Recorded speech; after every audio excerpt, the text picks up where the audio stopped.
வெண்பா, ஆசிரியப்பா, கலிப்பா, வஞ்சிப்பா இந்த 4 வகை பாக்கள்ல வெண்பா பற்றிய செய்திகளை தான் இன்னைக்கு நம்ம பார்க்க போறோம்.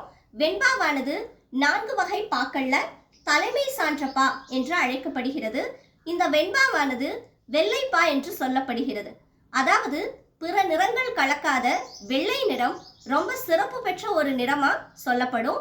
அதே போலதான் பிற தலைகளும் அடிகளும் களவாத இந்த வெண்பாவானது வெள்ளைப்பா என்றும் அந்தணர்பா என்றும் அழைக்கப்படுகிறது. வெண்பாவானது செப்பல் ஓசை பெற்று வரும். செப்புதல் அப்படின்னா கூறுதல் என்று பொருள்படும். இதனுடைய ஈற்றடி 3 சீர்களை உடையதாகவும் மற்ற அடிகள் 4 சீர்களை உடையதாகவும் அமைக்கப்பட்டிருக்கும். தேமா முதலான இயற்சீர் 4ஐயும் தேமாங்காய் முதலான வெண்சீர் 4ஐயும் பெற்று வரக்கூடியதுதான் இந்த வெண்பா. அது மட்டும் இல்லாம இயற்சீர் வெண்டலையையும் வெண்சீர் வெண்டலையையும் மட்டுமே பெறும், மற்ற தலைகளை ஏற்காது என்ற செய்தியும் யாப்பெருங்கலக்காரிகையில ரொம்ப அழகா பதிவு செய்யப்பட்டிருக்கு.